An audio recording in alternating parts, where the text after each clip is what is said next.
600. Now here's Bruno and Zach.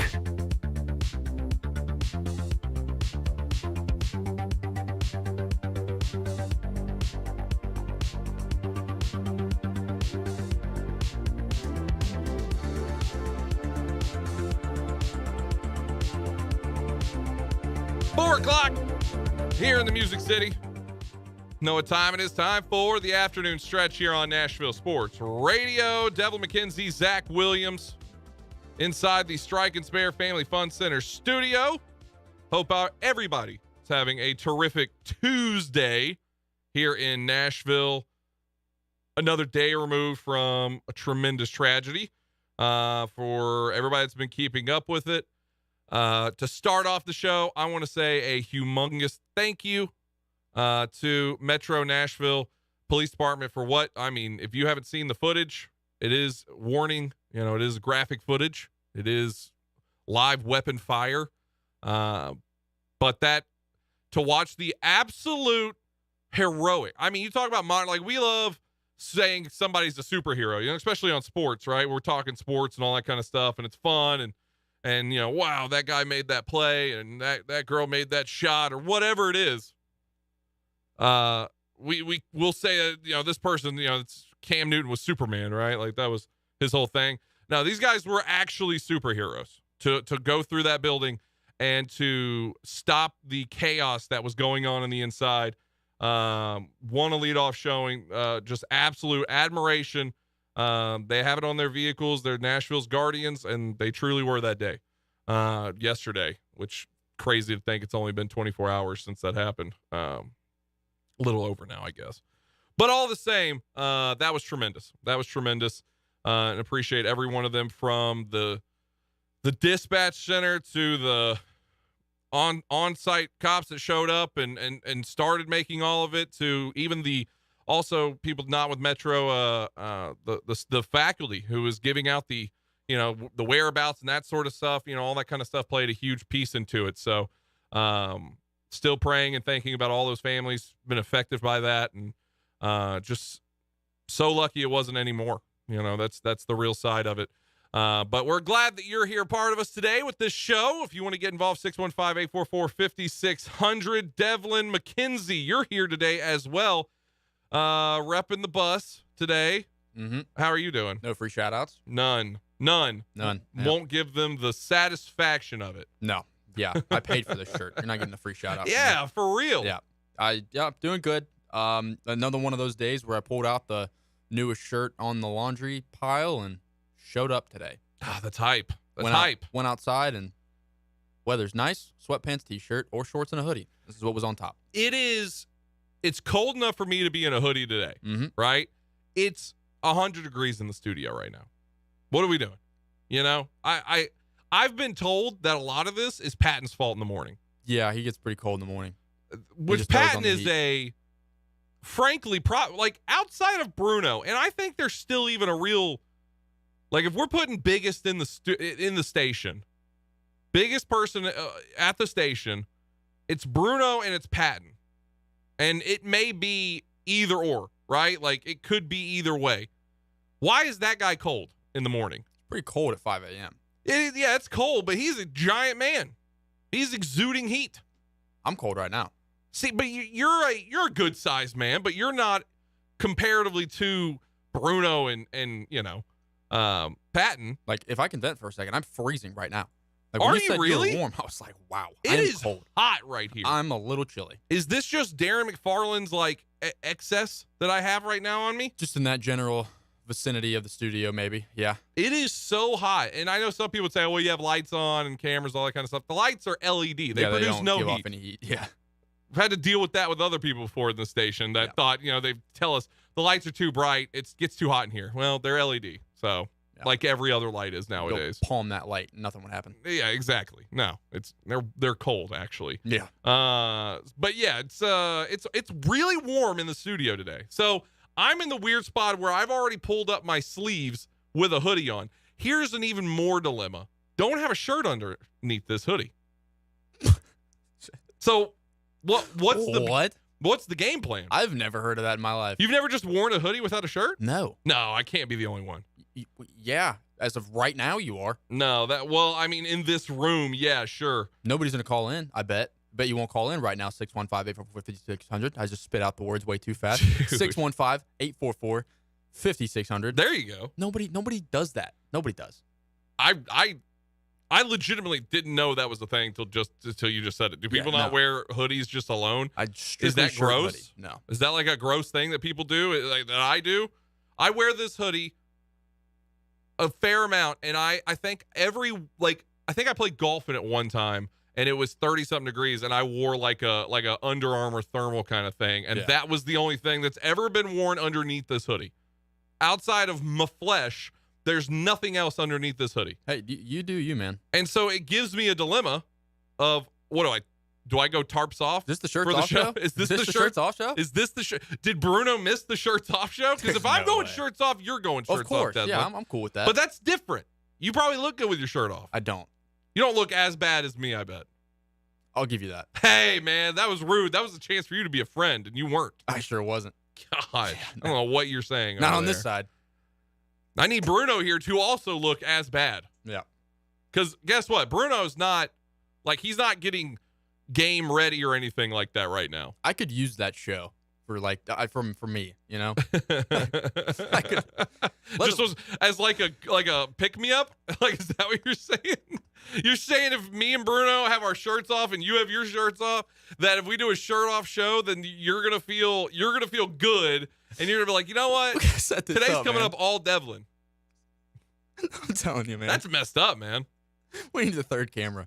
I'm also very mad at myself right now. Continue. I left my phone and my drink over there. It's across the room from it. Might as well, my phone and my drink might as well be in Hendersonville, where I picked them up to take them to the studio. Because I'm sitting here on the mic. I can get up, just move them. Yeah, but see, we're in the middle of the show. You can't do that. We got to wait till a break. You're in the middle of the show. You're also in the show. I am in the show. You're talking on a mic. You can't do that to me, man. You can't do that to me. We got a great show coming up, too, for the rest of the show. We have a little bit of an early exit on this one. 5:45 is when we're going to be done today. Vandy baseball, they're going to get their makeup game against Lipscomb, which I don't actually know. They're not picking up where they left off, right? The game was canceled, so this means it'll be a brand new game. I believe so. So they'll start all from the top of the first. But before we get out of here, at 4:25, we're going to have Chad Bishop on with VUCommodores.com. He's going to get us everything that's going on with Vandy Pro Day, because that's going on right now. Orgy, he is out right now. I saw some clips of him from our buddies Robbie Weinstein, stuff like that are covering it. We're going to talk about that. We're also going to talk about the Vandy basketball transfers. Jordan Wright entering the transfer portal. That is I don't know. I think it's just kids going to the portal. That's the real side of it. Kids going to the portal. I don't know how I feel about that one, because we've said so much about how much this team fought for, Jerry Stackhouse late into that season, and they were playing so well together, and you're almost feeling like there was a real cohesion that was happening, and now we're just getting a list of guys going into the portal, which is just it feels like the hot topic of the college sports world is to go into the portal. It's becoming more and more common every single year. Yeah. It's so easy. It's It's too easy, really. That's the real side of it. Kids are gonna learn. That's not. I think it's a sad thing that it's not enough. Like the way that a lot of athletes, when they would come out of college and they would instantly get the $1 million contract, stuff like that, and we had the 30 for 30 broke. And you got guys who are buying Lamborghinis that don't know how to drive, stick shift, like all that kind of stuff, and it's just sitting in their garage. It's like, no wonder these guys ended up broke. I think this is going to, at some point, the way that the NFL, a lot of pro sports started having mentors that were there to help teach about money and how to use their money and not just buy things that, like we saw with that, we're at some point going to get guys who have gone through these transfer portals and it did not work out. Yeah, betting on themselves. Just bet on themselves. It didn't help them. They didn't get drafted to whatever league. They didn't go on to be Hall of Famers like they thought they were going to be. They didn't get into that next level. It went worse, and to so much not even play again, that they're going to be like, hey, we need a mentoree program for the transfer portal. Like, we need somebody to be out there talking to these kids like, hey, going to the transfer portal isn't just, everything's better. I was unhappy with my team. I was unhappy with my play time. I was unhappy with, all these different things. But maybe you just need somebody to sit there and go through a checklist. Okay, well, you played this many minutes. You had this many reps. You did this many, and here's your options. This is probably where you're going to go. You're going to go from an SEC school to, let's hope you get bottom Division I, because typically you're not just going to move up, right? Like, you're not just all of a sudden going to go, oh, well, I'm the best. I'm playing for, Vanderbilt. Now I'm going to go to Alabama. That doesn't happen all the time. It has happened, but it doesn't happen all the time. So I think that transfer portal is crazy right now. Another take on this before moving on. I think that trend will continue to grow in college basketball, honestly, rather more than football. Because, in football, I think coaches are kind of instilling that in kids' heads. Like, hey, if you enter that portal, depending on where you're at, you don't really know how good you have it right now. Whereas college basketball, as you're seeing in the tournament right now, the trend of smaller schools being more successful is just going to continue to go. Like, it's just going to continue to grow and move on. Because, San Diego State and FAU being in the Final Four, and one of them is going to be in the championship game, I think that trend continues. Good for the school, bad for the whole, in my opinion. For NCAA. Yeah. That's the whole. The whole that is not good for it. It's good for competition. Exactly. That's what the modern technology age of all these players, and they're in their high schools and everybody's got a camera now, so they can show you like, hey, this kid's a dog. Like he's a monster. You just don't know about him yet because he plays in this smaller. He's not playing in the preps. He's not playing in the AUs. He's not playing those. But he's good. Mm-hmm. He just needs somebody to give him a chance. So you're getting that from these schools. You're getting that where they're able to grab talent and say, or top of the end, maybe they're not the number 1 guy, but they're the number 5 guy, number 6 guy. And they're saying, yeah, you don't want to go to Duke and be a bench player for a year. No, you want to come out and just play right away? Well, okay, let's do it. Come to San Diego State. Come to FAU. Come to wherever. And you're going to have all the options out here for you. You're going to be able, and then, hey, we're going to go to the Final Four. Yeah, yeah, exactly. Now that kids are seeing that these teams are making it that far and they're actually doing it, they think, you know what, might as well. Yeah, doesn't matter what school you go to now. Yeah. Why would anybody want to go to why would anybody want to go to the big school if we're getting small, like the smaller schools getting into the Final Four? Bad for the NCAA, good for the little schools. That's just the real truth of it. But yeah, no, and we didn't even mention G League. Once that whole thing, and then overseas, there's so many options now to play to make money that is really playing the college basketball route the best way. Is it surprising to you that you haven't really seen that happen more often? Kids skipping college and going straight to the G League, because that's an option. Yeah, there's been some cases of it already. It's an option, right? Yeah, but no, I feel it is. You're right. Like the biggest names, like even like Zion Williamson. I'm pretty sure the G League was around whenever he was in high school. I don't know. I know it's just recently that they've started getting G League's been around, but the way the rules have stayed, I think they for so long ponytailed to the idea of how the NBA's one and done. Now the G League took that away where kids can go around to the G League, and the NBA accepted that as like a form to get into the NBA or something like that. So there is a way for them to do that.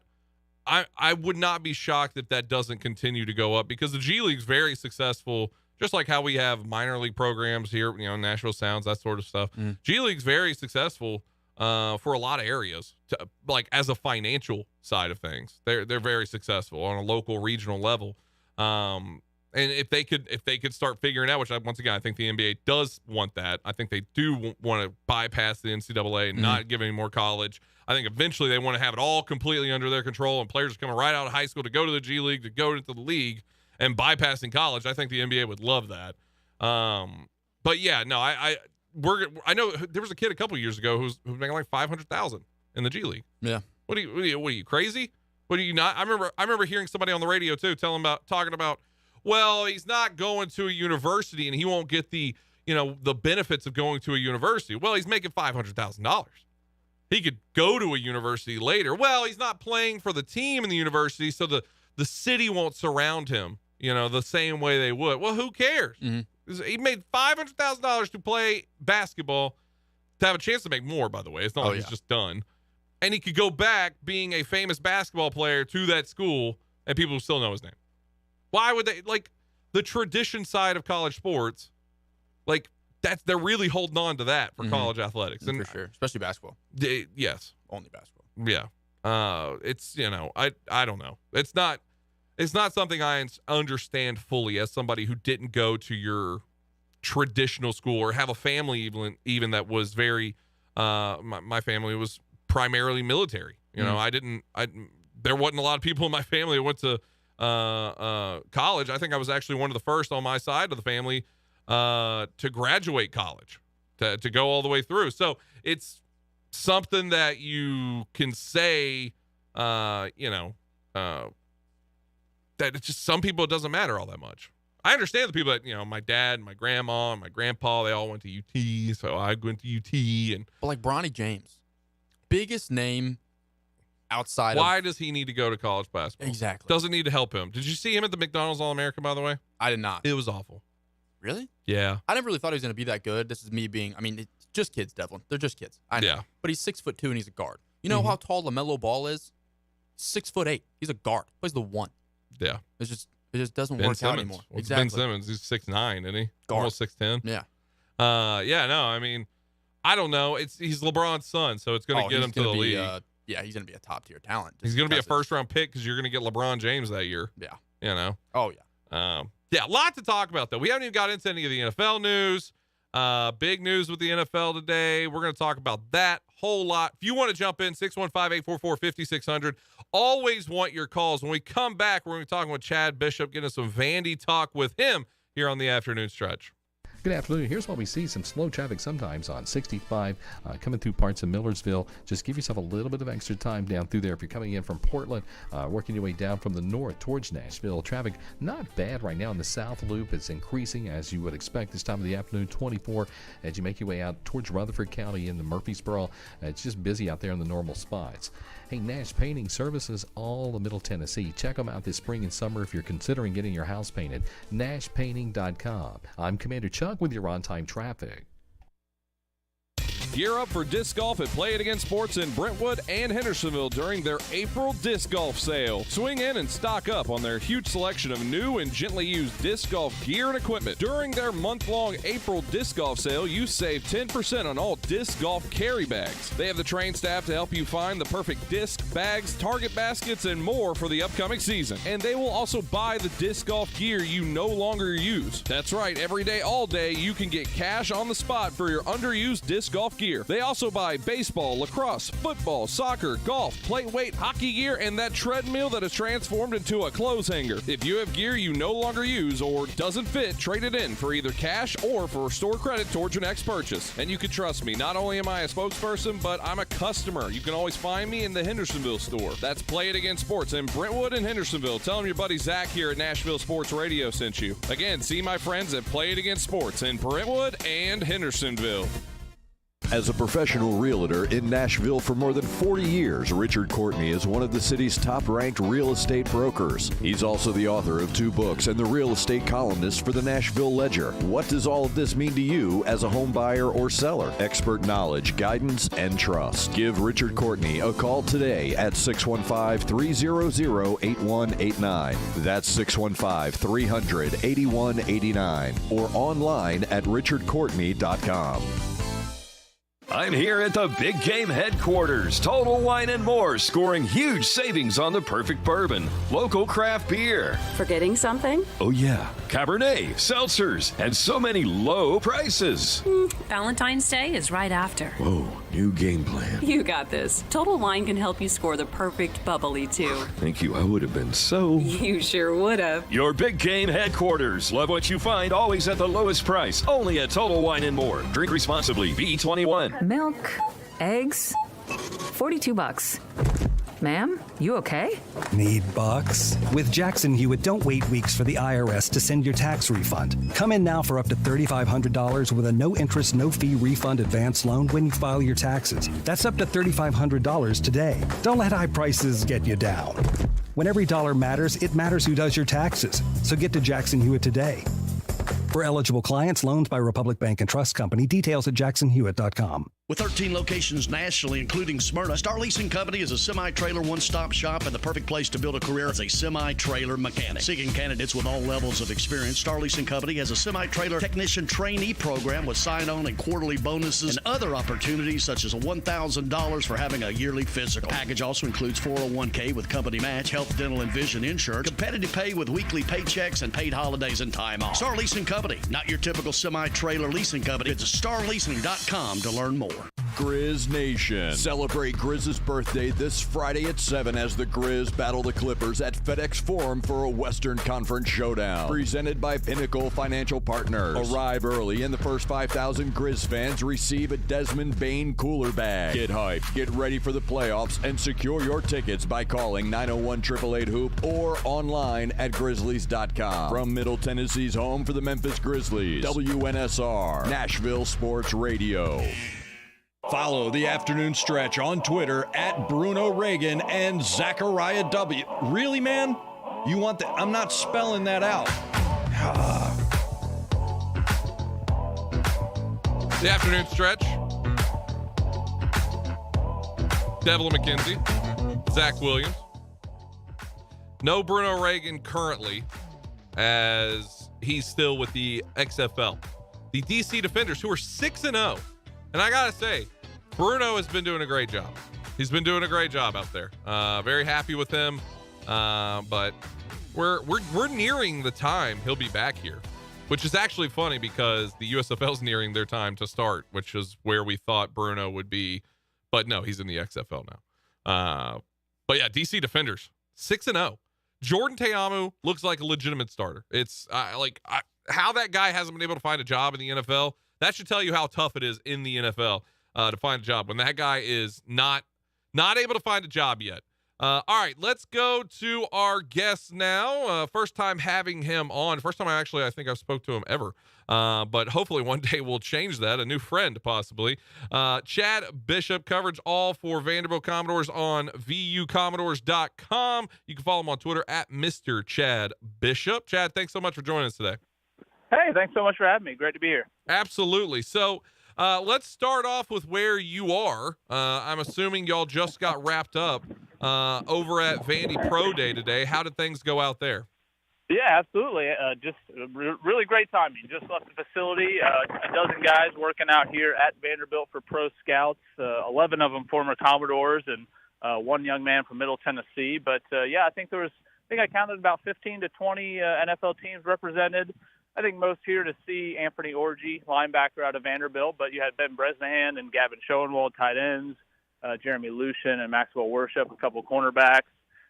So, a good host of different positions and potential prospects hoping to make an NFL roster come this summer and this fall. Now, tell me, did you see any direct teams that were looking at Orji that maybe we could see him possibly going? And where would you have him in the draft coming out? Yeah, he told us afterward that he is spoken mostly to the Tennessee Titans and the Dallas Cowboys so far early in the process. So those are his two main teams that he mentioned having visited with or who have scheduled visits with him. I think Anthony probably is going to be maybe a 5 to 7 rounder.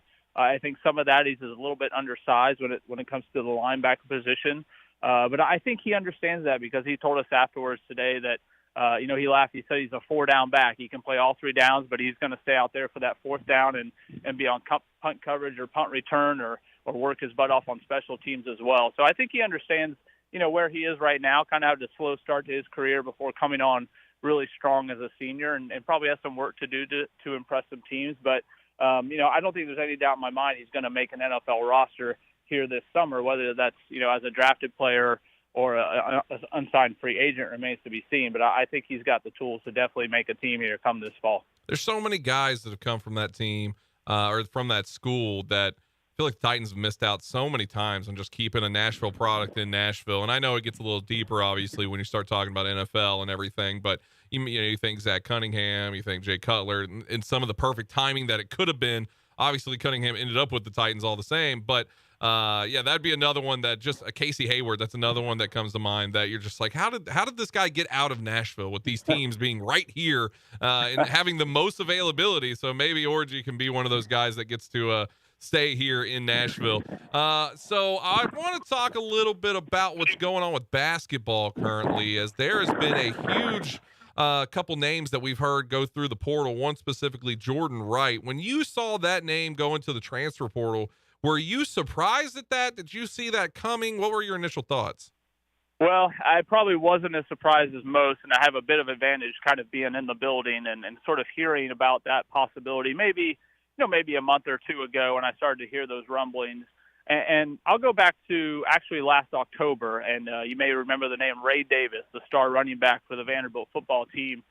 I actually had a talk with him back in the fall about his future, and he told me that was his last year at Vanderbilt, and he was going to go to grad school, but he wasn't likely to get into Vanderbilt grad school, and he was either going to go to professional football or transfer. And sort of the same thing, I think, presented itself for Jordan Wright. He's been at the school for 4 years. He's going to get his undergraduate degree. Now, I haven't talked to Jordan, so I don't know if graduate school was on the table for him at Vanderbilt. Maybe he's looking to go into a different field of study, and maybe Vanderbilt doesn't offer his program. But, I think his role has kind of changed over the years, and is just looking for, greener pastures, so to speak, and maybe looking for a different challenge or maybe a different coach or a different school. So it wasn't incredibly surprising to me, given that I kind of heard those rumblings. And he had some great moments for Vanderbilt, hit that game winner at Kentucky, will end up as one of the top 40 scorers in program history. But I think he decided his time as a Commodore is over, and it's about to, see if he can accomplish some things elsewhere. All the transfer portals, we were talking about this to start the show because of that news that came out yesterday. It just seems like so many people, like you said, they look for greener pastures. Not a lot of them find it. I think it's almost what's that fish? There's that fish that was in Finding Nemo that had like the light when they went deep to get the goggles or whatever. It's like that. Like that's the transfer portal where it's like, oh, look at that light. That's where we need to go. Really, it's a dark, scary fish. What are your thoughts on that? Yeah, I think, but I would also bring up the point that a lot of times when young men or young women hit the transfer portal, our first inclination is to really ask the why as it relates to the athlete. But a lot of times this goes to the coaches and the coaching staff too. And I'm not being specific to Jerry Stackhouse, but a lot of the time the coaches may look at their roster and talk to a young person and say, hey, look, your role is going to change last year. You're a starter. Maybe you're moving to the bench, or we're bringing in this 5-star big-time recruit. Probably going to eat a lot of your minutes. Maybe a good idea to you to explore the transfer portal. I think it's a two-way street a lot of times. And Jerry Stackhouse had a great comment about this. I think it was January, February, where he said, them as a coaching staff have brought in guys who they didn't live up to the hype. They didn't live up to the expectations. And they sat them down after the season and said, look, I don't know if this is going to work out. Maybe it's time for you to go somewhere else, or maybe you could get more playing time, or you could have a bigger role than what you have now. So I think a lot of times it's easy for us, sort of publicly to say, why is the kid transferring? Why is the kid leaving? But really, a lot of times it's a two-way conversation between program and player to say, all right, what are we going to do moving forward? Maybe it's best for you to go elsewhere, and maybe you'd be more successful in a different program. Talking with Chad Bishop. You can follow him on Twitter at Mr. Chad Bishop. I want to switch it over now a little bit to the Vandy boys, who are going to be playing tonight against Lipscomb right here on Nashville Sports Radio. Andrew Algretta on the call, 6 p.m. first pitch. This game obviously didn't get played outright a week ago. The canceled game, now they're going to be playing it tonight. Saw your tweet about it, about your research on Commodores going 6-0 in the SEC for the first time since 1972.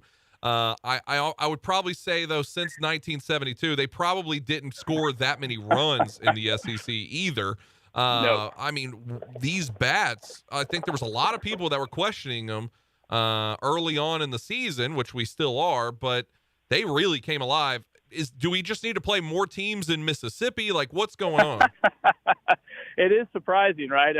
I will probably, my biggest memory from this season so far is sitting at a bar after those first few games down in Texas, where Vanderbilt opened the season. I was present for, and us sort of talking amongst the group of, I don't know, guys. I don't know about this offense. That pitching looks awfully good, but I don't know if they can keep this up in SEC play, scoring 1, 2, 3 runs a game. And lo and behold, they scored 26 at Mississippi State, and they score 100 this past weekend down in Starkville. I mean, they just I mean, it's like that Bugs Bunny cartoon where there's, crossing the plate after home run after home run after home run. So they put it together. I think a lot of times, obviously, we view baseball seasons or baseball games or series sort of in a little vacuum.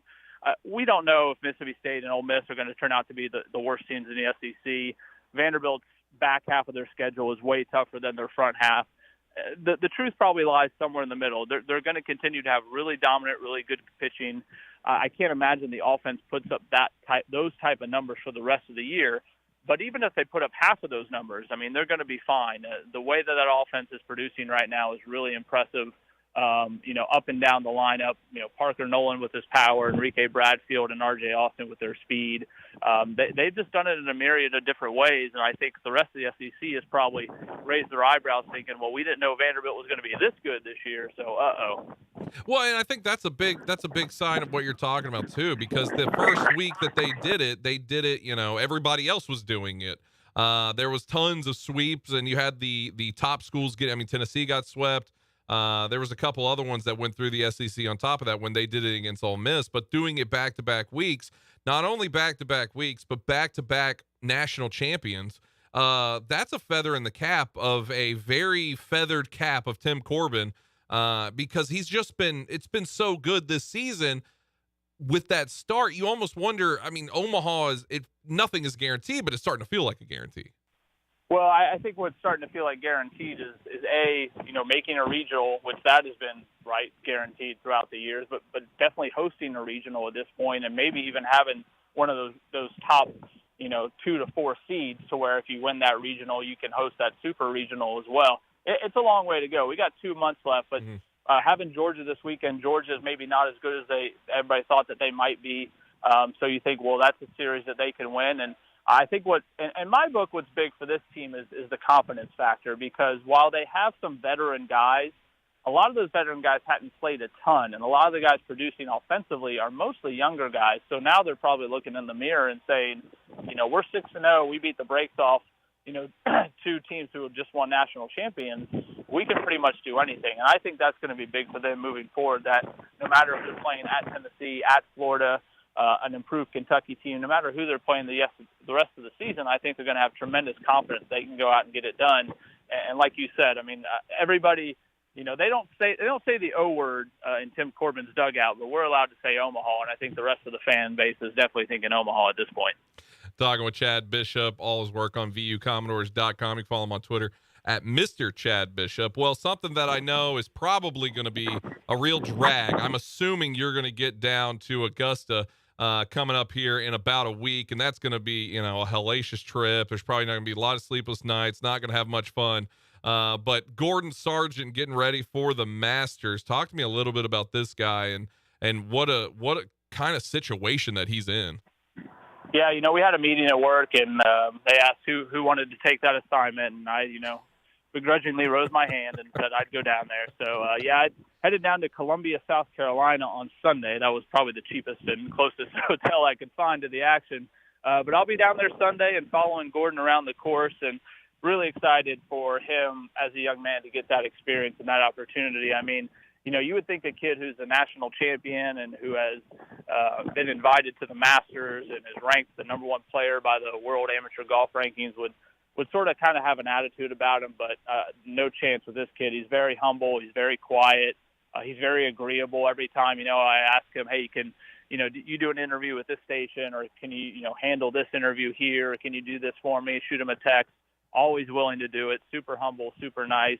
So really excited for him that he gets a chance to go down there and play with the world's best and play that course, which actually, truth be told, he's played that course before. He played it as a youth, and I believe he's already had a practice round there privately this spring. But to be able to play it in that setting in front of those people on television with the world's best golfers, that's going to be so cool for him and really cool for Vanderbilt as an athletics department on the whole. It shows so much of the work that one Scott Limbaugh has done down there for that team, but also, once again, the university as a whole is going to be center stage, because that story, obviously we care about it here in Nashville because it's a local Nashville product that's going down there, but that's going to be one of those cool stories that, how much again are you going to talk about Tiger Woods and the match? They're going to, blow off the dust of those old tapes that they're going to have of Tiger Woods doing whatever and talking about whatever, but they're always looking for something new. And this really is that new story. So Vanderbilt's really going to be in the forefront. Yeah, no doubt about it. I mean, they're going to cut to this kid and explain, he's 20 years old, he's from Birmingham, and he was specially invited, to this tournament as an amateur. And the way Gordon is playing, we found a stat the other day. He's made the top 8 in 15 straight NCAA events, and the top 8 in 17 of the 20 he's ever played in as a college golfer. The kid displays exceptional golf, does not get rattled. Even when he does make a bad shot, he forgets about it, moves on, and continues to play. Really, it's almost this interesting style of golf where it seems very conservative, but then you look up and he's 10 under par. It just has a knack about him to be able to hit that ball off the tee and control it and make really, really exceptional, also safe golf shots, and that's what's made him successful. And he's going to be a joy for the golf world to really pay attention to and to watch his game on the national stage, because I think it's quite obvious he's going to be doing this for a long, long time. Chad Bishop has been our guest. Follow him on Twitter at Mr. Chad Bishop. Chad, we appreciate you having on, buddy. We want to have you on a whole lot more. Great. Looking forward to it. See you guys. Good stuff there from Chad Bishop. All his coverage, once again, of Vanderbilt Commodores on VUCommodores.com. Yeah, the Gordon Sargent story, that's about to take an absolute rocket ship to the moon. And by the way, don't let the kid win. You know what I mean? Like, we always say these things. Oh, these things never happen. These things don't happen. The little guy never wins. Well, look at the Final Four right now, right? Look at what we've seen of the 16 beating the 1. We hadn't seen that. What was it, 180 versus whatever? Never saw it. And then all of a sudden we've had now in the last 5 years, we've had 2 16s beating a 1 seed in March Madness. Things are possible, right? Let Gordon Sargent go out and win the Masters. Vanderbilt's going to be on a rocket ship just in front of the entire country, and so will Gordon Sargent as well. Those things are possible. You can get hot in the right certain amount of days, and it can just work. It can just work, and that's a crazy stat, by the way, that he just said. To finish top 8 in the last 15 NCAA tournaments, that is wild. That kid is really good at golf. Special. And that's another thing. I was talking about this with our ops manager, Adam, before the show about Gordon Sargent. I keep wanting to say Sargent. It's not Sargent. I'm not from the North. I'm like Bostonian accent. He's young enough to be naive enough or stupid enough, to put it blatantly, that to think he could really win. You know what I mean? Yeah. Somebody who's more seasoned, they're like, no, this is Augusta and Tiger Woods and can feel it. No, you're young and you're dumb and you're just like, hey, I'm going to go smack this little white ball across the moon right now. That's what I'm going to go do. I'm going to go play golf. Nobody expects me to win. And that's a good thing. I'm not saying that as a bad thing. Especially in the sport of golf. Yes. Mentally, like the mental side of playing golf, going in there having no expectations and just hitting the golf ball. And he averages is like 380 on his driver. That's ridiculous. The kid's a monster. That's ridiculous. The kid's a monster. So yeah, that'll be a good track for him out there. That's got to be a tough one for Chad to go out there to Augusta and eat the pimento cheese. And I'm excited to see what the groups that he'll be in. What if he is in like a big group? It's like Spieth and Rory, Tiger, and then it's Gordon. That'd be pretty cool. They're just molding him. Do not go to live. Do not go to live. 100%. Yeah. They're doing everything they can to keep that kid out of live golf. Yeah. Oh, man. Because, hey, flash $1 billion in the kid's eyes, anyone's eyes. Things can change. Change very quickly. 615-844-5600. If you want to jump in, we want to talk to you back after this here on the afternoon stretch. Good afternoon. Traffic's increasing quite a bit, actually, in the last 15-20 minutes southbound on 65 down through Brentwood, Franklin. They're moving a stalled vehicle, a minor accident, 24 westbound. It's going to be near Haywood Lane. It did make things a little bit slow between Bell Road and Haywood Lane on 24 going westbound. Pretty busy to the north, right on schedule. 65 working your way up towards Goodlettsville. Steady flow of traffic. Still looks good, though, however, on I-40 out through Mount Juliet. Hey, Prince's Hot Chicken is catering. Check out that menu at princeshotchicken.com. I'm Commander Chuck with your on-time traffic. Located at 5410 Murfreesboro Road in the heart of Laverne, City Slickers is one-stop shopping for all your liquor, beer, and wine needs and has been a multiple winner annually in the Best of Rutherford County voting for Best Liquor Store and Top Wine Shop. Featuring the lowest prices, the best customer service with unsurpassed knowledge, City Slickers offers the largest craft beer selection in Rutherford and southeastern Davidson counties and has beer on tap at its Growler filling station. City Slickers also sells mixers, sodas, snacks, tobacco products, and the Tennessee Lottery, and can place special orders and assist with all your events and even wedding planning. Make sure you follow City Slickers on all their social media or just give them a call at 615-280-7469. That's 615-280-7469. Located in the heart of Laverne, City Slickers. At Total Wine & More, save big on what you love this month with hundreds of deals. Get up to 35% off over 100 different wines and spirits, including Cabernet, sparkling wine, single barrel bourbon, and so much more. These savings are huge, and even better, they're on top of prices that are already the lowest in town. Deals this good don't last long, so visit Total Wine & More to find yours. Love what you find at the lowest price, only at Total Wine & More. Drink responsibly, B21. Without the ones like you, who work tirelessly to keep things running, everything would suddenly stop. Hospitals, factories, schools, and power plants, they all depend on you. No matter the weather, emergency, or time of day, you're the ones who get it done. At Grainger, we're here for you with professional-grade industrial supplies. Count on real-time product availability and fast delivery. Call, clickgrainger.com, or just stop by. Grainger, for the ones who get it done.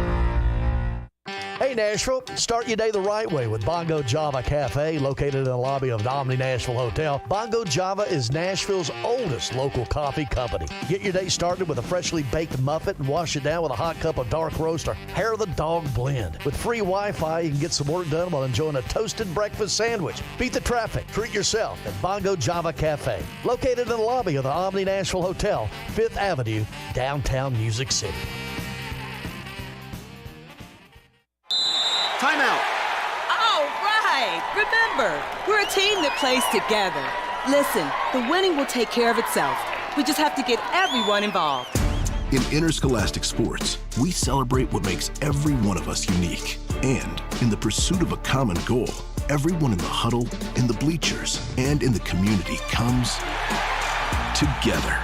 This message presented by the TSSAA and the Tennessee Interscholastic Athletic Administrators Association. It's a Bill King Show. If Nick coached another 7-8 years, I would not be shocked at all. I wouldn't be. Now, I'm not predicting it because I don't think you can predict that kind of thing. We don't know that. If he coached to 80, I would not be flabbergasted.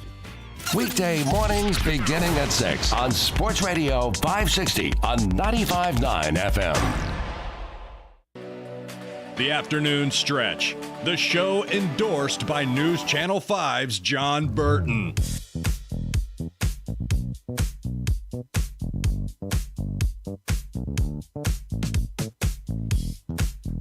The Afternoon Stretch.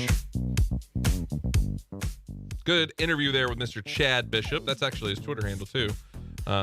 Didn't do that on purpose. If you want to find that, WNSR.com. Devlin is working feverishly to get that up because I know a lot of people like to listen to things in replay. Good stuff there. Covered all the bases with Vanderbilt. A lot of Andy news going on right now. A lot of Andy news going on. And he broke it down very well. So go check that out. WNSR.com. Then click the Afternoon Stretch, and you'll be able to hear it right there on the website or download it however you listen to your podcast on your phone. You just see, we're in peak, like, dumb season. Peak, like, not paying attention. Peak lying. Peak clickbait. Like, we're in that right now. And I'm like, we have TVs here in the studio for everybody. Break the fourth wall. Peel the onion back, as some would say in the business. So we have some TVs. We have, all the little sports stations on, whatever they are, local news, stuff like that. And I look over, and this is on, what station is that? ESPN2? That's Correct. the second one. not the original. This isn't the main broadcast. This is the second one where I guess they have the filler stuff go on. I don't know how that works for them over there. The Draft Podcast with Mel and Todd. Yeah, so ridiculous show, by the way. Ridiculous. Mel Kiper's mock draft is typically wrong. The only thing right about him is how he gets his hair the same way every single year. And he looks like a Disney villain. Like his head shape and hair shape looks like he actually kind of looks like the you ever watch Futurama? I don't know. You never watched Futurama? Negative. Oh my gosh. Well, there's mom in there. If you've ever watched Futurama, like her hair, that's kind of like Mel Kiper's hair, except it's gray. But he just put up on, I guess, their mock or whatever they're saying, Anthony Richardson going to the Tennessee Titans at 11. That's not happening. Talk about getting people excited for whatever. I don't know why. Anthony Richardson has climbed draft boards. There has been a real push to get Anthony Richardson top end of the draft. And there's a lot of quarterback hungry teams that are early in this draft. Richardson at 11 shouldn't happen if you're the Titans, right? And won't happen because I don't think he's going to be there at 11. Right. There's an argument right now that he's going to be number 1 overall. Which is wild. I think it's very dumb, yeah. But honestly, if he falls to 11, would you be surprised? I would not be. Overall. I would not be shocked. I would not be shocked because that means people started watching his tape again and watched him actually play football again, right? Because his SEC play, there's nothing there for you to say. At least Will Levis, you can go back a year and say, well, okay, this last year wasn't great, but the year before he was really good. You can make it out and say, I can figure out how this works. With Anthony Richardson, you're betting on the fact that he's just a few years younger and his unteachables, if you will, his body and all that kind of stuff are good. So you think, oh well, he's gonna be this star because of those reasons. Well, that doesn't mean just because you get in the NFL, it's not like the NFL is gonna bring the best out of you. There's been plenty of examples of guys who weren't that. So I think the Titans would make a huge mistake going Anthony Richardson in the first. And if there's 2 quarterbacks that you could take in the first that feel as safe as you can get, Stroud, Young, if the Titans wanted to move up for that, I'd be more on board with that. But taking Richardson at 11 is ridiculous. I honestly could see it. It just seems like the Titans would do something like that. It's a Titans move. It is. I will say this. It's not surprising. It's a Titans move to take back-to-back rookie quarterbacks who were supposed to be, prolific, keep Tannehill, and just fit that in. Maybe I don't know. Is anything? I mean, honestly, I don't really see it because with some of the better players in the NFL right now, not all of them were, immediate starters. Patrick Mahomes is obviously the example I'm going to use here. Sat behind Alex Smith for a year. Could you see a franchise quarterback being drafted at 11 and Anthony Richardson sitting for a year? Hopefully they don't do what they did to with Malik Willis and just throw him in there, throw the ball 8 times, leave. No, because look, Malik Willis and Anthony Richardson, I will say this. I think Anthony Richardson is better than Malik Willis. I don't think there's a lot of people worse than him. Exactly. And I think that he would throw the ball a whole lot more. You can build more of an offense around Anthony Richardson than you can Malik Willis. But I just don't see it. I can't even wrap my head around what you said because I can't even just see the process happening. Let's be honest. That's weird that they said it. And this is, by the way, the reason why we're talking about this is because the all holy saint of mock drafts, Mel Kiper, I don't know who slapped that label on him because he's wrong basically every year. Yeah. He just somehow was like, yeah, I know what the pick should be. And if that is what he's the one that's saying that he's going to be at 11 for the Titans to take. Right. If Paris Johnson Jr. and Anthony Richardson are both there at 11, right? Very slim chance that happens. Yeah. But let's just say it is. And the Titans took Anthony Richardson. We riot in the streets. I'm leading the pitchfork mob, all right? You lead the burning thing mob. Whatever that is, where they wrap like the kerosene and everything, They have it on a stick. It's like every time they explore a cave in a movie, they have one of those. They got their tackle, Zach. Let's be honest. They got their tackle. You don't want them to be, but that's your tackle. No, they didn't. They did not. Moneyball, Zach. I know. Andre Dillard. I might buy a jersey. That's your guy. I mean, they got him for 3 years. I might buy a jersey. I should buy one. We should all get Andre Dillard jerseys. Could you throw him at right and get just a Paris Johnson at 11? Petit Ferrier is good. Yeah. He's your right tackle. That's fair. People forget about him. I don't understand why. They're like, the offensive line is shot everywhere. And it's Petit Ferrier is really good. He's an Ohio State guy, too. Yeah. Just a year out. He's a rookie. Mm-hmm. He was great last year, I thought. For coming in and just being the right tackle right away. It's probably best that he's forgotten about because if you don't hear his name. Exactly. There you go. Exactly. 615-844-5600. If you want to jump in, what are your thoughts on that? Who do they take at 11? Anything you want to talk about, we want to talk to you here on the afternoon stretch. Good afternoon. Traffic's increasing quite a bit, actually, in the last 15, 20 minutes southbound on 65 down through Brentwood, Franklin.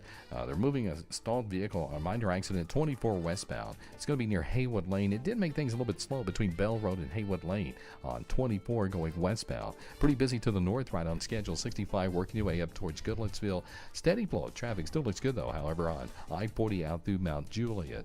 Hey, Prince's Hot Chicken is catering. Check out that menu at princeshotchicken.com. I'm Commander Chuck with your on-time traffic.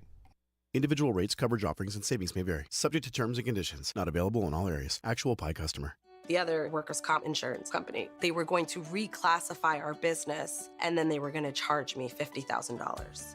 Meet Natalie, owner of the carpentry shop. Shocked by an unexpected bill, she knew it was time to switch her workers' comp provider. That's when she found Pie Insurance. When we got the quote back from Pie, it was a sigh of relief. They put us in a policy where we fit. Is your small business overpaying for workers' comp insurance? See how much you could save at iwantpie.com. Plus, when you sign up for pay-as-you-go billing, your premium is based on your actual payroll, not an estimate. So your workers' comp audit experience is simplified. I'm grateful that there's a company out there that's willing to insure us little guys because every dollar counts. With Pie Insurance, you get pricing and coverage made for small businesses. What are you waiting for? Ask your agent for Pie or get a quote in 3 minutes at iwantpie.com. That's iwantpie.com. Today on Hey Culligan, reverse to reduce. Here's Bob. Hey Culligan, I love fresh water, but I got plastic bottles coming out. Whoa, Bob, you are not kidding about the bottles. But did you know Culligan's reverse osmosis and always-on drinking water systems provide fresh, clean, delicious drinking water and help reduce the equivalent of over 15 billion plastic bottles from landfills worldwide? Holy fresh, environmentally friendly drinking water. Am I right? Right, Bob. And we're already on the way. Let us help you out with a free in-home water test from a local Culligan water expert at Culligan.com. They say they'll get your biggest tax refund. Jackson Hewitt says your biggest tax refund guaranteed, and a chance to double your tax refund. Thousands in weekly prizes during the Double Your Refund sweepstakes. Your biggest refund times 2, twice the money, so forget about them. File your taxes on the double at Jackson Hewitt today. No purchase necessary to enter or win. Open to U.S. residents 18 or older who file a 2022 federal tax return. Promotion ends 4/2/23. Visit jacksonhewitt.com for rules. There's a weekend in July where the baseball world revolves around a village in upstate New York. Baseball Hall of Fame induction weekend in Cooperstown is an unforgettable experience filled with family-friendly activities and priceless moments. Make your plans today for July 21st through the 24th for the induction of Fred McGriff and Scott Rowland as the class of 2023. Visit baseballhall.org today for the entire schedule. See you in Cooperstown, where the journey becomes legend. This is the Greg Pogue and John Burton Show. The Predators make the playoffs. Yeah, they're going to make the playoffs. You think so? Yeah, I think they'll get in. Penn? Yeah, they'll make it and probably get bounced. I don't think they're going to. Yeah, I don't think this, I feel pretty. They'll make it but lose. I feel attitude that these people have. Go ahead there, rah-rah guy. Are they going to win the Stanley Cup, Greg? No, they're not. Okay. You know, so let me ask you. Let me ask you. Greg Pogue and News Channel 5's John Burton, WNSR, Nashville Sports Radio. The show that makes the average person say, hey, I can do that. The afternoon stretch. First hour coming to a close. Second hour coming up. The Commanders are up for sale. You can go bid on them. You just got to have $6 billion ready to go. Because there's a bunch of people that have $6 billion ready to go to be the next owner of the Commanders. I was listening to the McFarland show talk about it, and I heard Darren, and this isn't a shot at Darren, but he said, what a disaster Dan Snyder was. Well, he bought that team for less than $6 billion, and he's about to make $6 billion from it. It worked out. That guy, maybe they didn't win on the field. It doesn't matter. They made a lot of money, and that's all because of the success and the engine that is the NFL. That's just crazy. $6 billion. I'd love to throw in. I can try. Yeah. I can put a G on it. I got a car. Let me put 1 G just to get in on it. Like when I bought a Bitcoin, but I bought like 0.00004 of a Bitcoin. Enough for Ian Rappaport to tweet at it. Exactly. Like, Another hey, bidding. Local fat guy put in as little as he could to be a part owner of the Commanders. And I'm bringing the name Redskins back. No, I'm kidding. I wouldn't do that. That's the platform I run. First hour done. Second hour coming up.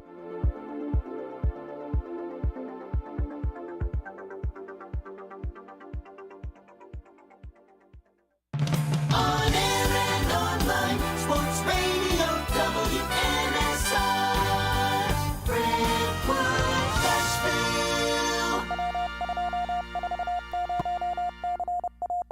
ABC News. I'm Derek Dennis. New details in the mass shooting in Nashville that killed 3 children and 3 staffers. Police say the shooter, 28-year-old Audrey Hale, bought 7 guns, including assault-style weapons, legally. President Biden called on Congress to pass gun law reform legislation. GOP Senator John Thune said it's too soon. With respect to any discussion of legislation, it's premature. There's an ongoing investigation, and I think we need to let the facts come out. Senator Thune credited the quick response of police who killed the shooter within minutes of arriving on scene.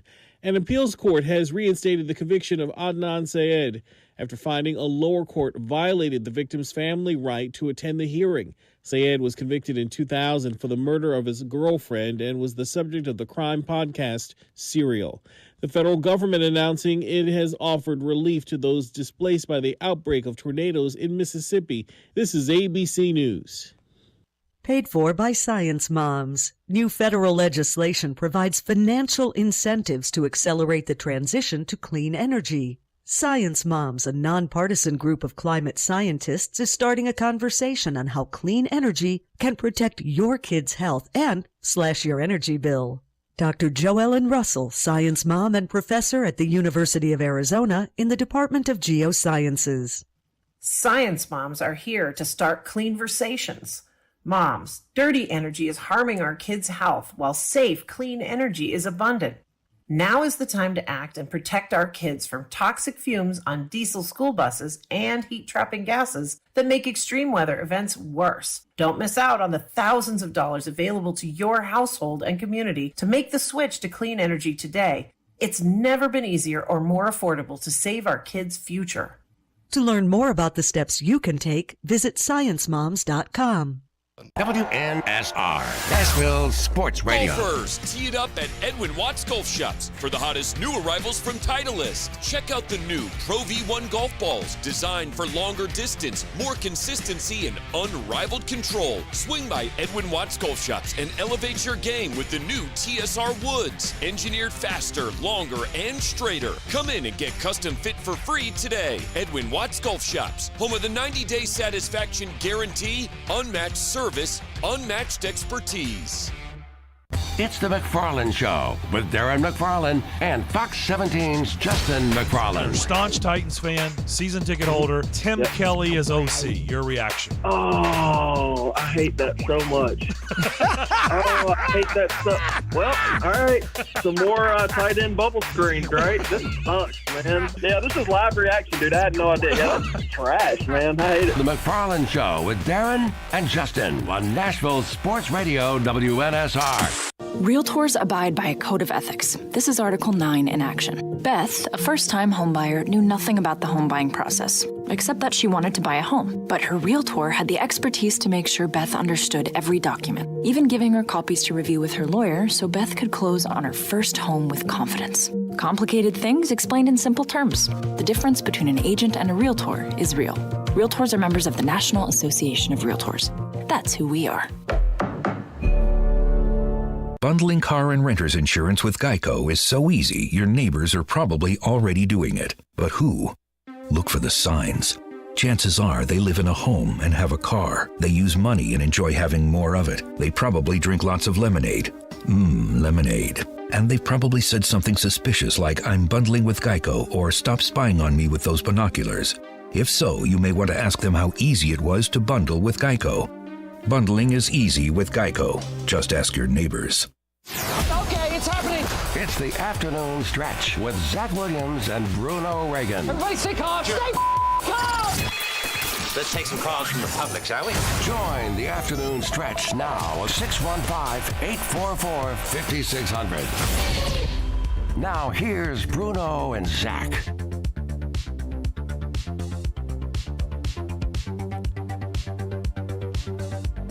Second hour of the afternoon stretch here on Nashville Sports Radio. Devlin McKenzie, Zach Williams here inside the Strike and Spare Family Fun Center studio.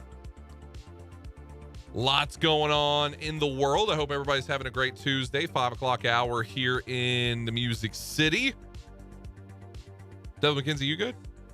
What's up? You good? Uh-huh. Everything good with you? I mean, you just never know. Just one of those days. Yeah, just keep it down. Keep it down over there. Yep. Just keep it down. NFL news today, too. There was a rule change, which these things are weird. That they're, this is like has to be a rule. But I guess when you're a giant billion-dollar entertainment entity, the number one entertainment entity in the United States of America on one half of a globe, and not just a globe, like the globe, like the world that we live on right now. You have to have rules and protocol for everything. You just have to have it. And it doesn't matter if it's on-field play or if it's the way the team looks, from jerseys to even numbers. Because I remember when Derrick Henry got into and he got drafted for the Tennessee Titans, there was a big hullabaloo because when he was in spring, I almost said spring training. I didn't want to say spring training. I wanted to say training camp because that's the obvious answer. But when he was in training camp, he was wearing number 2. In preseason, he was wearing number 2. You could find, there's probably still out there, Derrick Henry number 2 jerseys that are somewhere askew that you could still find. And he ended up going 22. That's why he wears 22, but he wanted to wear what he wore in college. Wasn't able to because they had rules on the numbers. A few years later, they take those rules away. Everybody can wear everything. And we have a wide receiver who's number 24 for the Chiefs, and Sky Moore makes me think he's a cornerback every single time because it's 24 as a wide receiver. It's weird to me. Now that's changed even more, and players can get number 0. The very first number 0 is going to be Calvin Ridley. That is the first one. He came out and said it. They had clearly been waiting for it. Minutes after, yeah. He had already had photos and stuff. Like, that wasn't like they just hurry up and grab a camera. You know what I mean? Somebody sew the number. Like, no, they already had this planned. This rule that got voted on that they must have already knew was going to happen. What did they really vote on? Because it sounds like they had made this rule a couple months ago to get all this timing ready and go and everything. That's kind of strange to me. I like the idea the Jags just had it ready. They were like, well, we don't know if it'll pass, but we'll go ahead and get it that way. And if it does, then you're number 0. And he's like, cool, this is great. We're going to do a lot of work on the assumption this is going to work. I don't believe that. It makes me think these rules have already been passed. It's neither here nor there. Number 0. You can wear number 0 now. I don't know who the Titans should have wearing number 0. I put on Twitter, I petitioned for Malik Willis to have number 0. Somebody responded, and I can't give him a shout out because I don't remember the @, but somebody responded to that tweet and said Jackson Smith and Jigma after he's drafted. Is it, what number is he now for, or what was? 11. He was 11? Which I think he should take over 11 still. Yeah, because nobody's 11, right? It was A.J. Brown. It was A.J. Brown. You guys remember him? Who was number 11? Was Josh Dobbs 11? Was Josh Dobbs for the Titans? Was he number 11? He might have been. I can't remember if he was. I gotta look that up. Why am I thinking? I just gotta type in Josh Dobbs Titans here, and I'll be able to see. Yeah, he was number 11. He was Sticks. Why did I never make a joke about how like a true number 11 was there for the Titans? I missed that opportunity. Yeah, Sticks. You ever heard that? A lot of people call 11 Sticks because it's 2 sticks. It's a baseball thing. But yeah, no. 11. Doesn't that seem a little on the nose? It's a little on the nose for him. Who's that? Njigba. Oh, yeah. To be 11 for the Titans if he does go to the Titans. Be the number 1 wide receiver. Yeah. Yeah. No, that's too. Would he be the number one? I would really hope. I think so. Traylon was drafted. He was just not drafted as high, but the year before, they traded A.J. Brown and their first-round pick for that first-round pick to get Traylon Burks. They traded up for him. I'll tell you what. He was a wide receiver 1 for one game. Yeah, Green Bay Packers, he showed up. Strictly. That was it. That was the one game. He had a couple other good games, but he's shown flashes. I wouldn't say he had good games. He got injured. Yeah. And then didn't play much. Then Tannehill got injured. And then he had Malik Willis at quarterback. Like, he was in that weird, like... He was on IR at one point, right? Yeah. Yeah. Got lit up against the Eagles. That's right. Yeah. And caught a touchdown in that play. That was also around the time when everybody was being put on IR or having some sort of injury and getting out of games all the time. Tua basically died on the field twice. Yeah, that was in on primetime games, and the league just was like, no, the Dolphins. The Dolphins were like, yeah, just come on. Go back out there and play, Tua, you're good. Mm-hmm. And then they were like, oh, we need to fire that doctor after it all happens. Yeah, you think? The guy is getting destroyed out there, and you guys are just like, nah, it's cool. He's going to be out there. Tua wanted to be out there too. Oh, well, yeah, of course. He wrote it out on Twitter. He's like, I want to be out here. It's my future. It's my life, all that kind of stuff. Yeah. Anyway. I don't know. That's a good question. Who would be the one? I mean, Traylon has what's Njigba's size again? He's not as big as Traylon. Not that I remember, at least. I hate that I'm asking the Ohio State fan in the room. Truth be told, I don't know his size. I mean, I can look it up here. 6 foot tall, just exactly 6 foot 200. 6'1", 200. So yeah, he's nowhere near the size of 6'1", 200 pounds is what he was sitting at. That they have him currently. I don't remember what he had on his pro day or whatever combine stuff, but it was probably about that. So he's a smaller guy comparatively to Traylon, because Traylon's 6'2", 6'3". 220. He's basically A.J. Brown, which A.J. Brown's still not some giant wide receiver, but Traylon's around that size. Yeah, I don't know who would be the day one. Once again, I'll tell you what, somebody tweeted at me talking about the Anthony Richardson, and I agree with his point. I'll give him credit. Why not?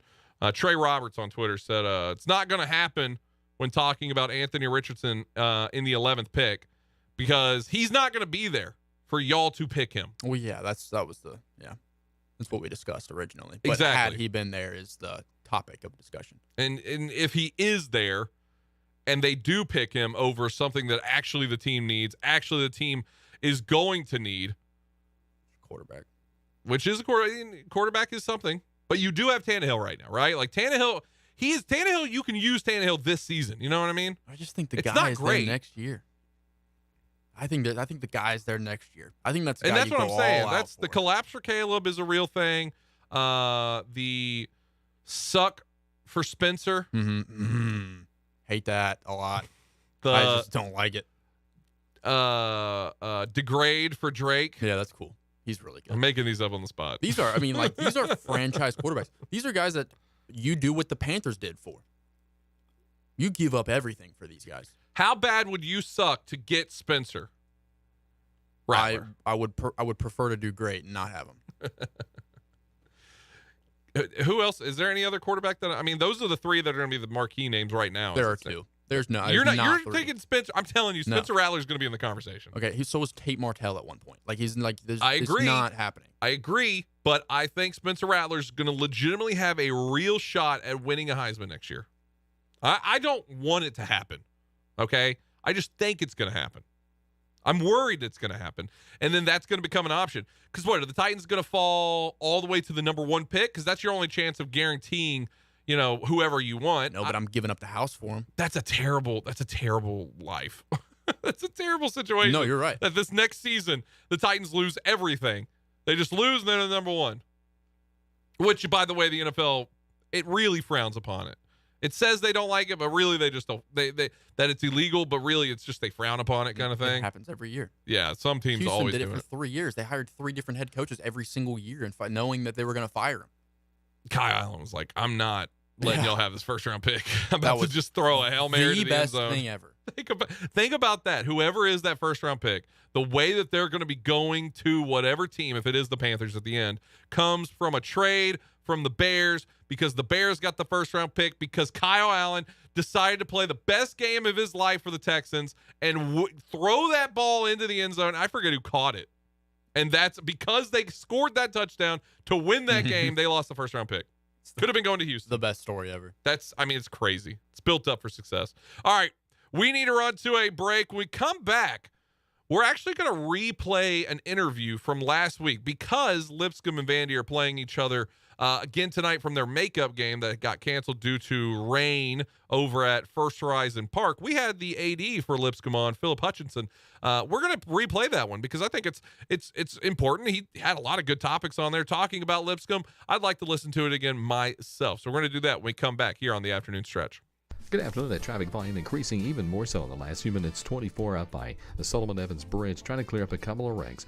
24 westbound just past 440. People were still standing at the earlier wreck. 65 southbound on that off-ramp at Harding Place. Traffic's really building down through that section of South Nashville on 65 towards Brentwood. Looks good at the moment. I-40 out through Dixon County and Wilson County traffic on the interstate, especially through Mount Juliet on I-40 has increased quite a bit. Hey, Nash Painting services all of Middle Tennessee. If you're going to get your house painted this spring and summer, check these guys out first. I'm telling you, they got the best ratings. NashPainting.com. I'm Commander Chuck with your on-time traffic. Like any good agent, we're here for the open house, for the closing, for handing over keys. But because we're realtors, we're here for so much more. Agents who are realtors volunteer at nearly 3 times the national average. We're working to broaden access to credit, increase affordable housing supply, and ensure fair housing for all. And realtors are bound by a code of ethics. We're here for it all. Realtors are members of the National Association of Realtors. That's who we are. I'm Scott Trout, attorney and CEO of the domestic litigation firm Cordell & Cordell. We help men deal with the life changes triggered by divorce, such as child custody and property division, among many others. But life changes also occur after divorce. These changes can make parts of your existing court order irrelevant. If you feel a modification to your court orders might be necessary, talk to us at Cordell & Cordell. We're a partner men can count on. Schedule an appointment with one of Cordell & Cordell's Nashville area attorneys. 810 Crescent Center Drive, Suite 160, Franklin, Tennessee, 37067. Bundling home and car insurance with Geico is so easy, your neighbors are probably already doing it. But who? They may drop little hints like, beautiful day out. Even more beautiful since we saved by bundling our home and car insurance with Geico. Or, yard work is hard. Much harder than bundling with Geico, which was easy. Or it may be even subtler, like, speaking of burgers, we bundled our home and car insurance with Geico and saved a bunch of money. Bundling is easy with Geico. Just ask your neighbors. In uncertain times, you can be certain of this. The Salvation Army is serving those most in need with help and hope. Thanks to your donations, the Salvation Army is helping those affected by COVID-19, those who've lost wages, who have no home to retreat to, who need food, help with utilities, and most of all, hope. To see how you can continue to make a difference, visit GiveWestwood.org. GiveWestwood.org. Hello, this is Philip Cox from Strike and Spare Family Entertainment. Are you looking for new and exciting things to do with the family during the spring and summer months? Thanks to Strike and Spare Family Fun Centers, you don't have to look any further. Sign up today for Kids Bowl Free, a summer pass starting in May where kids 15 and under receive 2 free games of bowling every day. You can also purchase a family pass that allows you to join the fun as well. Visit any of the 5 local Strike and Spare locations in Hendersonville, Murfreesboro, Donaldson, Hermitage, and Tusculum to register, or just visit kidsbowlfree.com/Strike and Spare. Strike and Spare, where fun is bowling. The 2023 Atlanta Braves are back, and with a loaded roster of young talent and some new faces in the A, it's going to be another wild season. First pitch is drilled to center field, spreading in Harris, he dives, and Michael's got it. Catch the 2023 Atlanta Braves right here on Music City's home for Braves baseball. WNSR, Nashville Sports Radio. The afternoon stretch. The best show. I don't know if I can say that, man. I'm going to move on to the next one. The afternoon stretch. Devlin McKenzie, Zach Williams. Vandy baseball coming up at 5:45, so we'll be done here early. They're playing a makeup game at the Hawk. All proceeds of that game, by the way, are going to be donated by Vanderbilt to the Middle Tennessee, Community Foundation of Middle Tennessee that is benefiting the Covenant School.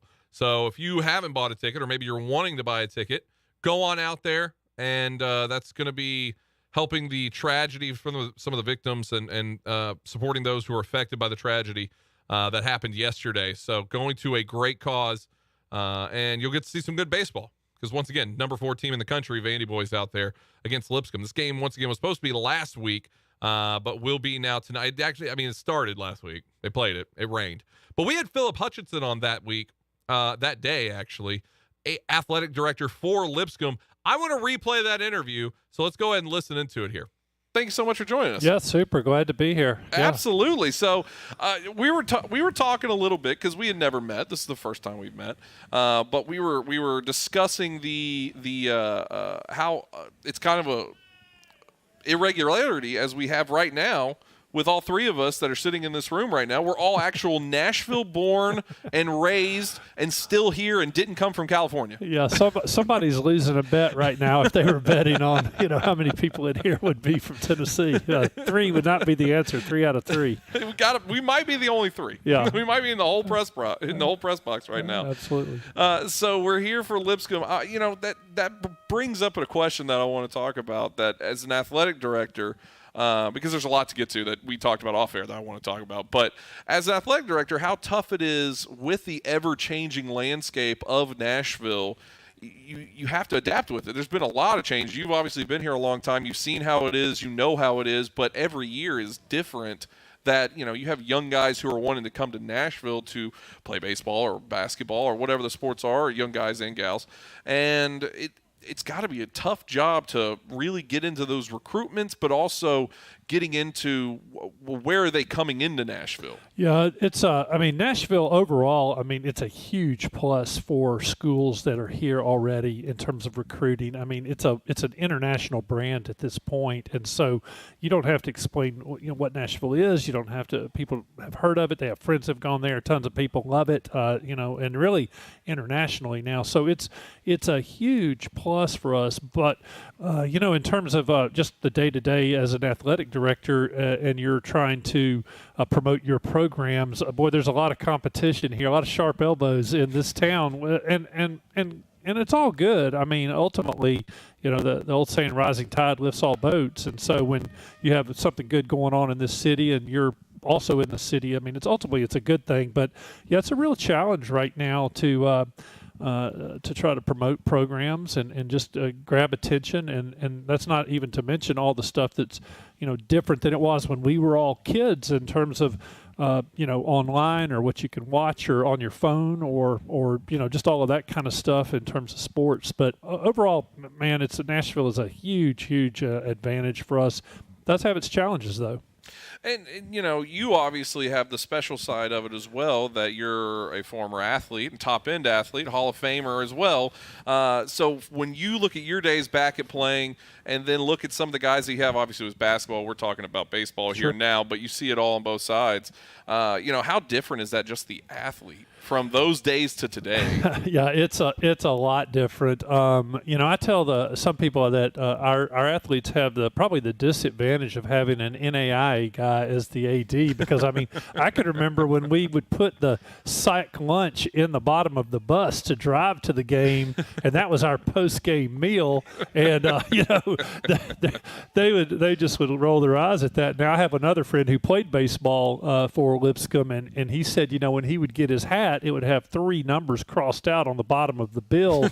That was all people who had worn that hat. He said, you only got to keep your hat when you were a senior, back then. Well, now, goodness, you have to back up a truck to take home all the gear that you get these days. You can just outfit your whole family with just the stuff that they get, which I love that it happens.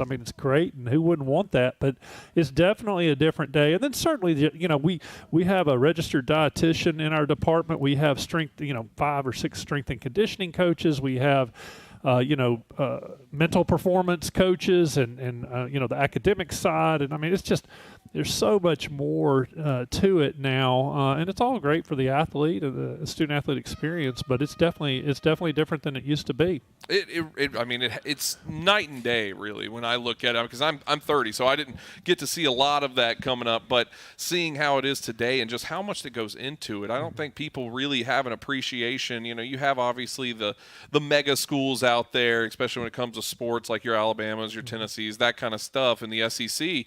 But the smaller schools like you are in the ASUN, you still have to cater to these guys, and there is a level of precedent that's set that I know has to be such a challenge. And then on top of that, you're in Nashville competing, like you said, with all the sharp elbows. Yeah, and then you think about, there's so much talk about the transfer portal and that sort of thing. And one thing that I've noticed is that there's so many more athletes who, whether it's because of the transfer portal and you get a lot more cross-pollination among players, or it's social media where they see so many things that are posted on people's feeds or whatever, there's an awareness. It used to be if I came on a visit, to Lipscomb, let's say, from whatever the high school is in some small town, I may have my high school as a point of reference and maybe one or two other places that I went as a point of reference for my visit there. But now, I have, all sorts of teammates and travel ball guys that I've played with that are telling me about what they're doing or what they've seen. I've got people who have transferred in. I've got people who are posting stuff on social media. And so, again, just the awareness level is so much higher than it used to be. I tell people, I grew up, we were talking about, I grew up here. I went for the All Nashville photo shoot for the Nashville Banner, which is a paper that's not even here anymore. It was the afternoon paper back in the day. And we went to Centennial Park to get our picture made by a train engine that used to be, it may still be there, I don't know. But we went to get our picture made. And I promise you, half of the guys that showed up, I knew their name, I didn't know their face. And they were the All Nashville. That's impossible now. I would know all the guys in California right now that are all state if I was a high school player. And there were half of the guys here that I knew their names. I knew, that guy went to Maplewood, or that guy went to McGavick, or, Good Pasture, or whatever. But I didn't even know their face. It's a totally different day. And, I tell our coaches all the time, I say, we can talk about back in the day, but it's today, and so we better learn, how to deal with today, not back in the day. But again, it's a lot of fun, and it's what makes the job fun, because it's just new challenges all the time. Well, let's talk about one of your coaches. He's down there getting ready with your team currently, Jeff Forehand. ASUN Coach of the Year last year. Been there, I think this is going on his 17th year. How invaluable is it to have a guy with that kind of tenure on staff that is keeping the train afloat? I talk about it too a lot with Tim Corbin. There's a lot of the baseball coaches in this area have a lot of history with their teams. You look at Belmont with Dave Jarvis. He's been there 20-something years, Corbin 20, and then Jeff is coming up on 20 as it is. How valuable is that guy? Well, he's great, and there's a lot of ways I could try to go at that question. But one thing I'll talk about is, we have a golf tournament we do every year, and we have a first pitch dinner that we do as kind of the start of the season, and we had over 350 people at the first pitch dinner this year, and so many of them were former players. And I said that tells you all you need to know about a coach a lot of times, because look, they don't have to come back at that point. Like if they don't, if they don't ever want to see your program again, they can just leave and be gone. And when you have just dozens and dozens of former players who come back for the golf tournament, the first pitch dinner, we'll have a lot of them here tonight if they're in town or whatever. And that tells you what they think about their experience at Lipscomb. And I always say, I want people everybody's going to put their best foot forward on the front end of the recruiting visit, but I want it when you're walking across that stage and you're getting your diploma, I want you to say, knowing what I know now, I would still choose Lipscomb. And on the back end of it, and that's Jeff's that kind of guy. He's the kind of guy that is a relationship guy. The guys know that he loves them. He's gonna coach them. His dad Freddie is a legend here. He coached R.A. Dickey at MBA, I guess, and Freddie was known for a long time here. A lot of people call Jeff Freddie just because in honor of his dad sometimes if they know him well. And so he's been a great asset and as good a baseball coach as he is, and he's a baseball guy through and through, but he's a better man, a great dad, husband, and that's what you want your athletes to see and be around.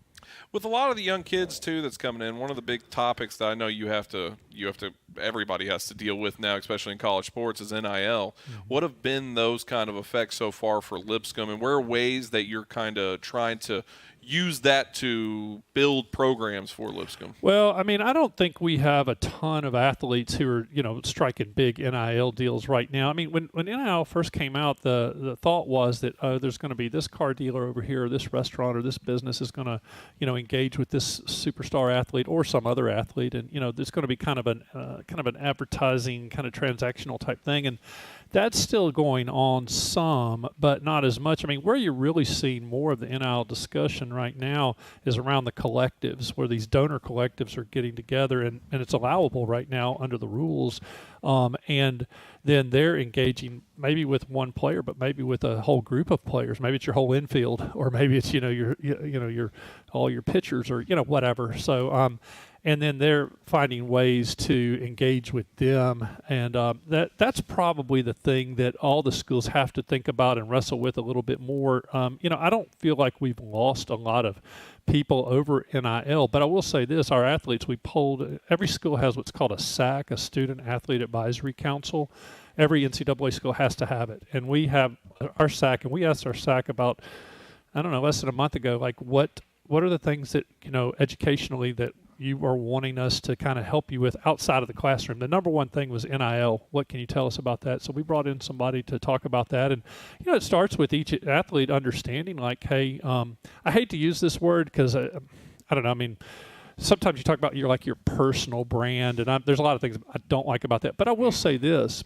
I do think that it has helped bring an awareness to all the athletes of like, hey, everything I say, everything I put out there, everything I'm doing, it's kind of representative of not just me, but of the school too. And I tell our athletes all the time, like, hey, if I walk into a local restaurant with my Lipscomb baseball sweatshirt on, and I'm kind to the person taking my order, and I throw my trash away, and I, am polite and all that, they say, man, what a great group of guys all those Lipscomb people are. Well, the truth is we may or may not be great people, but that person was a great person in that moment. By the same token, it works the other way too. If they're a jerk about everything I just said, then they say, what a bunch of jerks over at Lipscomb. Well, it may not be true. It may just be the guy wearing the sweatshirt's the jerk. And that's something that way before NIL we talked about, we thought about, is like, how we all kind of represent one another. Well, NIL has kind of forced everybody to think about that, even if only selfishly. Because now it's like, well, hey, you do that, you post that, you say that or whatever, you may or may not be, probably hurting your chances for those kinds of things. And so in some kind of strange way, that may help, with some of the things that you are always trying to kind of teach and preach and that sort of thing. So it's a challenge. I don't think anybody's really figured it out. I mean, I've talked with several of the local ADs here, Chris, Candace, Scott Corley. I mean, all the ones that are around here, and nobody's figured it out yet. I mean, you're just still finding our way, I think. Well, it's interesting too, because a lot of, your top NIL money getters, whatever that word would be, the probably better way to say it, but it really isn't based off school size. It's not really based off performance of actual. It's just your social media influence. It's how many followers you have, that sort of thing, which gets into really messy detail, especially when you're talking about kids, because that's who these are. That becomes a whole new challenge. You're talking about even just psychologically. Oh yeah. Well, this past year, our two probably best NIL prospects, if you will. One is a runner who she ran in the Paralympic Games. Her vision, she doesn't have a very good vision, so she ran in one of the classifications in Tokyo. And she came to us as a freshman. She had already run in the Paralympic Games in Tokyo, came in second in the world for her classification. Well, Nissan has done a deal across the board kind of for Paralympians, or with a lot of them. And so, she's engaged in that. And then to your point, we have a couple of athletes on different teams, and I'm not sure how much I can or can't say out there about, but what I would say is they have, tens of thousands, if not close to 100,000, followers on Instagram, that sort of thing. And that is one of the big drivers. It's just, eyeballs and traffic. And those, thankfully, both of those young people I'm talking about have been outstanding. Could not have been better in terms of just teammates and great people and all of that.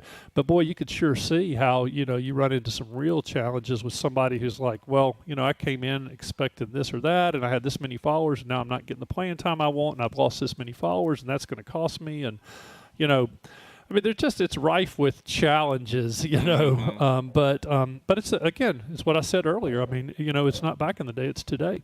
And so I told our coaches, along with that same thing, I said, look, if somehow all of a sudden our president came in and decided, and I just arbitrarily pick a language, say German or something, like I said, hey, we're going to speak German from now on, like we could say, well, back in my day, we spoke other languages, not just German or what, but you know what, at some point, like if that's the way it is, you got to figure it out. Like you got to learn to speak the language. And for our teams, our coaches, and not just us, but everybody that's in sports right now, it's like, hey, you just got to figure out the landscape and how to navigate. So what's on the horizon right now for Lipscomb athletics? What's in the near future and maybe even the further future? Well, probably the two biggest things are 2003, 2004 was the first year we were fully eligible for D1 competition. Lipscomb was an NAIA school since the 1930s. Well, we weren't just NAIA, but all along there we were not D1. We made the decision on May 1st, 1999 to go D1. That's a 4-year transition period. And so 03-04 was the first year we were fully eligible for postseason competition. Our women's basketball team, as a matter of fact, was the first team that ever went. That year they won the conference and went and played Vandy in Chattanooga in the NCAA tournament. So it was our first kind of NCAA appearance. Now we've had across the sports, 40 or 50 different times we've been for different sports and reasons and that sort of thing. But our 20-year anniversary is coming up that next, 23, 24.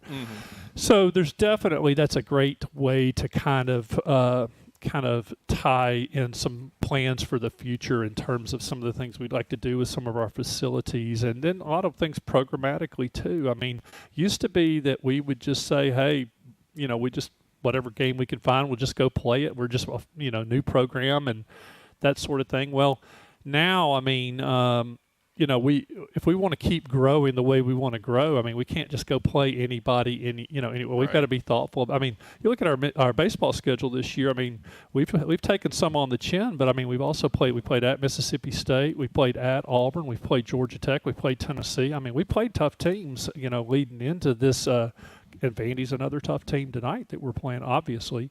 But look, I mean, that's because we're not just. It's not just a social outing anymore. I mean, we're competing for conference championships, for NCAA bids, that sort of thing. So there's a lot of ways that we can grow our programs. Some of them are capital improvements, and we've made a lot of those, and we've still got more that we want to do. So, a lot of them are also ways that we can help our, I was looking the other day, I mean, we spend in the six figures on technology that helps our programs across the board, all sorts of, whether it's Rapsodo or TrackMan or, Connexion. I mean, I'm using a lot of, brand names, but I mean, they're things that track everything from the flight of the ball to the spin on the ball to, how far you've run on the soccer field and, how fast you've been running. And I mean, so there's just so many ways now that you can improve programs. And really the challenge is just to say, hey, resources are not unlimited. I mean, we don't just have a pot that's unlimited, and certainly, we don't have some of the contracts that some of the other Power Fives have. So where can we make improvements that will maximize athletically? And then really ultimately, I mean, I just was texting right down here below. There's a young woman that's played one of a sport for us. She's in her first year at law school right now. She's trying to get an internship this summer in Nashville. She's super sharp. Whoever hired her would be lucky to get her. And, I'm trying to help her land an internship this summer here in town. And that's really the most important thing. I mean, ultimately, I've been here 14 years as the AD. I've lived here all my life. But I tell people, I've seen people that were on unofficial visits as sophomores in high school that I've now gone and watched their children play coach pitch. I mean, I've been around that long. So that's a long-winded answer, but you can tell I'm pretty excited about it. I think we've got a lot on the horizon, and ultimately, sports is part of it, but really what we're in the business of is trying to develop young men and women that will have their lives changed by being at Lipscomb. Well, I'd love to get down to that Nashville Golf and Athletic and use that track, man, anytime. You just slip me a key. Yeah, right? don't. I'll let you. If I haven't broken it, I can tell you this: my golf game's bad enough that if it could be broken, I probably broke it. But I'd love to have you down there. I'd be remiss not to ask this too, just because of the news it was about a month or two ago. We had Kevin Mawai on, and you're a Lipscomb Academy guy as well. Trent Dilfer out, Kevin Mawai coming in. What are your thoughts on that? Well, I've met him a couple of times. Could not be more impressed with him personally. I mean, he just seems like just the kind of guy you'd want your child to play for or be around. And I actually know some people who are faculty members at Lipscomb Academy as well, and actually probably more impressed by what I've heard from them about his interactions with them, about things that have nothing to do with athletics, but have everything to do with how he's integrating into the community, how he's embracing the role there, how he's trying to influence everybody from preschoolers on to, all the way up to the senior in high school or whatever. And so I did not know him at all, except by reputation, of course, before that. But I met him, I guess I met him the day of the announcement, and then I was at a luncheon, and, I'm a Lipscomb Academy alum, as a matter of fact. And I think he's certainly gotten off on the right foot. Trent set a really high bar in terms of athletically, and but I think Kevin's certainly a guy that is up for the challenge. And again, like I said, everything I've heard and seen from my own eyes and from others is he's the kind of guy you'd want your child to play for. There you go. Philip Hutchinson has been our guest athletic director for the Lipscomb Bison. Philip, thanks so much for joining us. Yeah, it's great. Enjoyed it. Thanks. Absolutely. We will run to a break if you want to jump. Thanks so much for joining. Good afternoon. We're looking at a serious wreck over here on 65 northbound. It's going to be right as you come out the West Loop before you get up to Rosa Parks. Let's look at it that way. 65 northbound. Again, just before Metro Center, Rosa Parks. There's been a pretty serious wreck over here tying up traffic on the West Loop. Traffic's increasing even more now on I-40 out through Dixon County. Same thing for Mount Juliet area as that starts to increase 40 east, headed out through Wilson County. Nash Painting services all of Middle Tennessee. If you're considering getting your house painted this spring or summer, call these guys. They're the best. NashPainting.com. Check them out. I'm Commander Chuck with your on-time traffic. Individual rates, coverage, offerings, and savings may vary, subject to terms and conditions, not available in all areas. Hey, small business owner, when's the last time you checked your workers' comp rate? For many small businesses, workers' comp insurance is one of their biggest costs. But some don't check their rate often. Did you know rates can vary? In fact, taking 3 minutes to check your rate with Pi Insurance could save you up to 30%. Just go to iwantpi.com, share a few details about your business, and get a quote that's customized for you with no hassle or hidden fees. We know you're busy, but spending just a few minutes to check your rate could save you money. Plus, when you sign up for pay-as-you-go billing, your premium is based on your actual payroll, not an estimate. So your workers' comp audit experience is simplified. See how much you could save with Pi Insurance. Ask your agent for Pi or get a quote at iwantpi.com. That's iwantpie.com. Individuals and businesses with tax problems, listen carefully. Do you feel like you're losing control of your finances? If you owe over $10,000 in back taxes or have unfiled tax returns, we can help you take back control. The IRS is the largest and most aggressive collection agency in the world, and they can seize your bank accounts, garnish your paycheck, close your business, and file criminal charges. Take control of your tax problem now by calling the experts at U.S. Tax Shield and take advantage of the Fresh Start program and new laws that may allow us to negotiate a settlement for the lowest amount possible. Our team of tax attorneys and enrolled agents can stop collections and get you protected so you can take control of your financial future. U.S. Tax Shield offers a price protection guaranteed quote to get you protected today. U.S. Tax Shield is A+ rated with the Better Business Bureau, so call now. 800-785-9132. That's 800-785-9132. U.S. Tax Shield. 800-785-9132. too.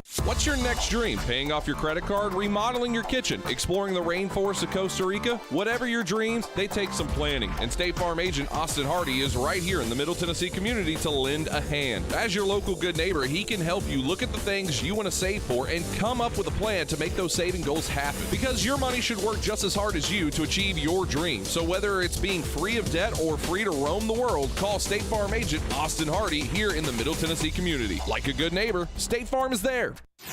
It's the afternoon stretch with Zach Williams and Bruno Reagan. Reality is starting to set in. The Titans are in a bad way. We've been saying this, and people thought it was just crazy. Derrick Henry and the future, and Titans do no wrong, and Mike Vrabel, coach of the year. No, the Tennessee Titans have problems. They have holes. They have money issues, and they can't fix it overnight, and they won't fix it this season. The afternoon stretch. Afternoon stretch with Zach Williams and Bruno Reagan. Call now, 615-844-5600 with any criticism of the afternoon stretch. Don't worry, they're not smart enough to understand. Final moments here of the show. I want to let you know with our good friends over at Play It Again Sports, we are going to be live at Brentwood Play It Again Sports. We're going to be giving away some good prizes over there on April 6th. So be looking for that here in the coming weeks. We're going to be having that here soon over at the Brentwood location for Play It Again Sports out there live, talking a whole lot of fun stuff, a lot of disc golf coming up in the future. You're going to hear the ads playing for it as well. But Vandy baseball coming up here against Lipscomb, the makeup game. Andrew Allegretto will be on the call tonight from the Hawk. All the proceeds, once again, going to just an absolute terrific foundation, the Community Foundation of Middle Tennessee, benefiting the Covenant School and supporting all those that were affected by yesterday's awful, awful events. Once again, prayers and thoughts out to everybody out there and anyone who was afflicted, that is, by that. Yeah, that was a tough one. But Vandy baseball coming up. We are done for the day. Remember, if nobody's told you, I love you and you matter.